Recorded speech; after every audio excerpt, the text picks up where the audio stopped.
የክለብ ልጆች ይሄን ቪዲዮ ኮፒ ሊንክ ያረጋችሁ ለሁሉም ሌላ ክለብ ደጋፊ ለማንቸስተር ዩናይትድ ለሊቨርፑል ለቼልሲ እንድታደርሱልኝ እፈልጋለሁ ይሄን ቪዲዮ ማለት አርሰናል ኮርና ላይ በጣም ጥገኛ ነው ኮርና ብቻ ነው ጎሎችን የሚያስቆጥረው ምናምን ነገር ለሚሉት ማለት ነው ቡድናችሁን አታውቁትም ወይ እናንተ ላይክ የሂስትሪያቹ ወይም ታሪካቹ ዋና ክፍሎች በኮርና ላይ መሰረት ያደረጉ ናቸው ኮርና የሚታፈርበት ነገር ሆኖ እንደማያውቅ ማለት ነው ላዴሲማን ማንሳት ይፈልጉ የነበሩ ለ10 አመታት ሻምፒዮንስ ሊግን ያላየው የማድሪድ ቡድን በስራ መናገር ይችላል ለ10 አመታት ብቻ ሳይሆን አይ ቲንክ 2001 ላይ ሊቨርፑል ላይ ዚዳን ያንኳስ አግብቶ ካበሉት በኋላ እስከ 2013-14 ሲዝን ድረስ ሻምፒዮንስ ሊግ ማሳካት አልቻሉም ላዴሲማ ለማሳካት 93ኛው ደቂቃ ላይ ራሞስ ኢንቴስታ ባያገባ ነው ላዴሲማ አይኖርም ነበር አሁን ደግሞ ወደ እንግሊዝ ክለቦች ወይ ደግሞ ወደ ተቀናቃኞቻችን ላምጣላችሁ ፕሪሚየር ሊጉን ሻምፒዮን የሆኑ ክለቦች ማለት ነው ከኮርና ያስቆጠሩ ጎል ሪከርድ ተደርጎ ሲያዝ ማንቸስተር ዩናይትድ ሁለት ጊዜ በ2007-8 እና በ2012-13 15 ጎሎችን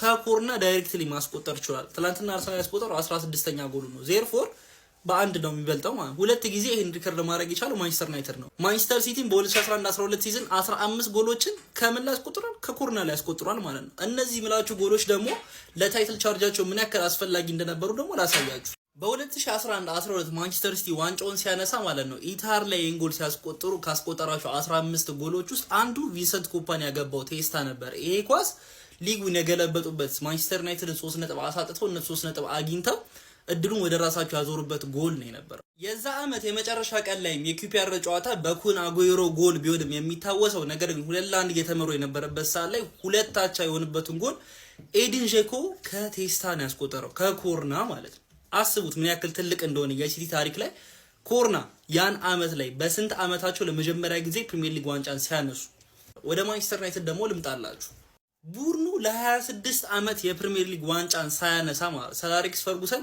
አንድ ፕሪሚየር ሊግ ዋንጫ ሳይኖራቸው በፊት ስቲቭ ብሩስ ከጋሪ ፓሊስተር እና ከዴኒስ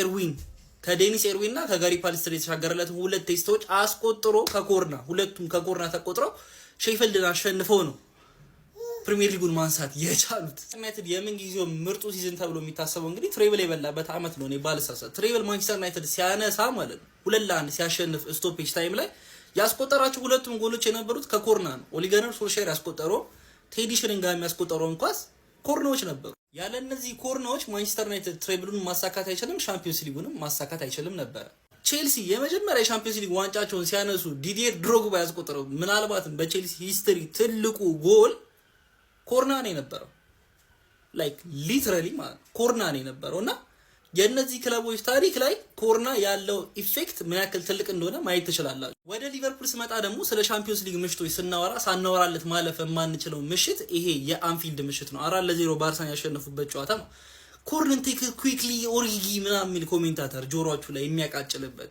ይሄን አመት ብቻ ሳይሆን ሊትራሊ ከዚያ አመት በፊት የርገን ክሎፕ እንዴት ከሴት ፒስ ብዙ ጎሎችን ማግባት እንደሚፈልጉ ያወሩበት የተለያየ የእጅ ወርወራ አሰልጣኝ የቀጠሩበት በጣም ብዙ ኳሶችን ጎል ያስቆጠሩበት በዚህ አመትም ከአርሰናል ቀጥሎ ቼልሲ ሁለተኛው ነው ከዛ ሊቨርፑል ደግሞ ከያለፉት አይ ቲንክ 6-7 ጨዋታዎች ውስጥ ኦልሞስት 80-90% የሚሆነው ከሴት ፒስ ጎል ያስቆጠረበት አመት ላይ ተገኝተን አርሰናል ግን ከኮርና ሲያስቆጥር ሌላ ታሪክ ነው የሚወራው አትሊስት የራሳችሁ ክለብ ታሪክ ላይ እንደዚህ ፕሮሚነንት ሮል የተጫወቱትን ነገሮች ማመን አለባችሁ በቃ ማየት አለባችሁ ስለዚህ የኛ ኮርና ማግባትና ኮርና ላይ ጥሩ መሆን ያው ቢያንገበግባችሁ ማለት ነው ስቲል ግን ልትቀበሉት የሚገባው እንጂ ለምንም ነገር ማለት የለባችሁ የራሳችሁን ታሪክ ነው እየወቀሳችሁ ያላችሁት ፎሎ ኮፒንግ ሼር ያረጋችሁ አርሲ ደጋፊዎች ይመቻችሁ ሴት ፒስ ኤፍሲ ደጋፊዎች ያርሲ የመድፈኛው ደጋፊዎች ሴት ፒስ ኤፍሲ ስትባል ቅር ይላል እኔ እናቴን ነው የምልህ በጣም የሚያስደስተኝ ማለት ገባርለ ካልቻልክም ነው በቃ ሴት ፒስም ቢሆን አሁን ቸልሲዎች እኮ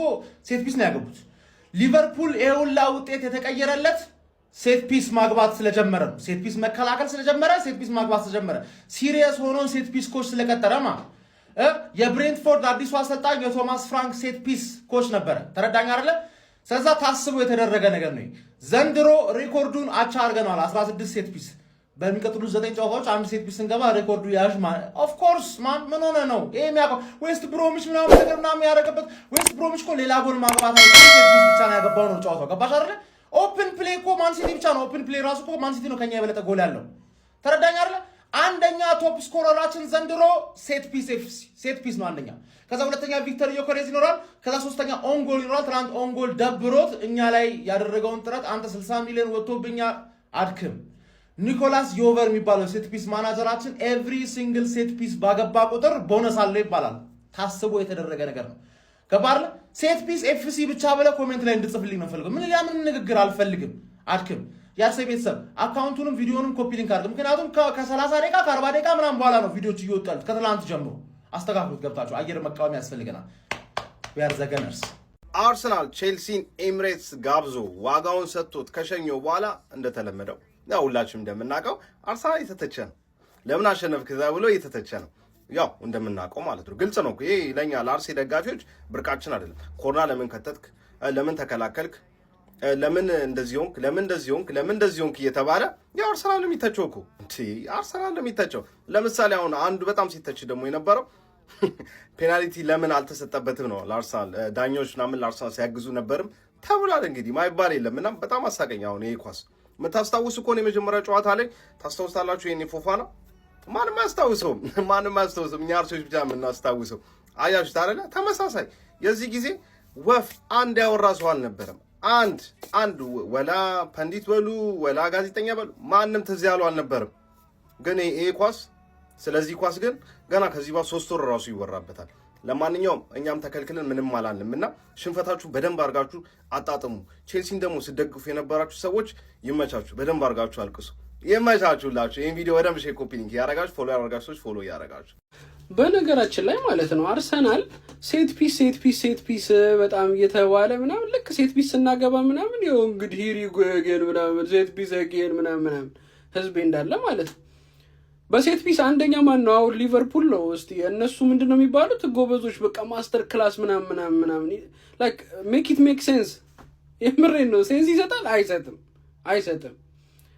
አርሰናል አሁን በሊጉ ማለት ነው ኦፕን ፕሌይ ጎል ስንት ነው ያለው? 29 ነው ምናምን ማለት ነው። ከሊጉ ሁለተኛ ላይ ማለት ነው። ማንም አያወራም።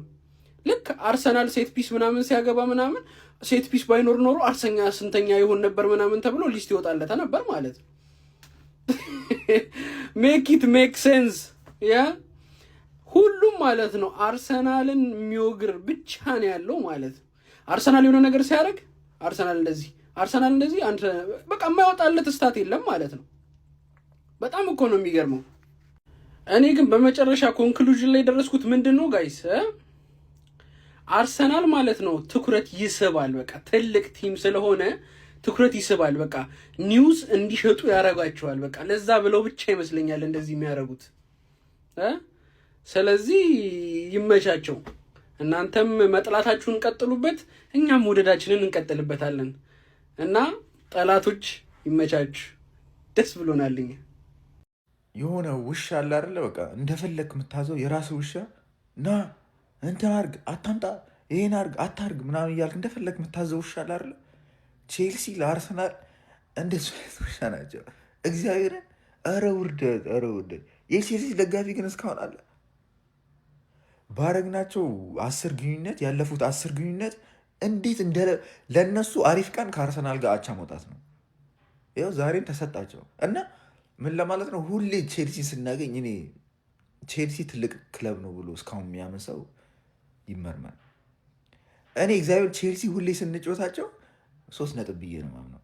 3 ነጥብ በቃ እንደምንም ብለን እናሸንፋለን እና በጣም ነው የሚያዋርደው። እኔ ቼልሲ በጣም የሚያስቀኝ ቲም የለንደን ክለብ ፕራይድ ኦፍ ለንደን ይላሉ። ደግሞ ለንደን ውስጥ አንድ ክለብ ነው አርሰናል ይባላል እና ቼልሲ ሁሌ እንደተሰጣት ነው በጣም እና የቼልሲ ደጋፊ ካላችሁ በጣም አሁን የሚያዋርድ ጊዜ ነው የቼልሲ ደጋፊ መሆን። አላማቸው አይታወቅ፣ የት እንደሚሄዱ ማናጀር ዝም ብሎ ይቀያይራሉ። ኦነሮቹ ስለ ብር ብቻ ነው የሚያስቡት።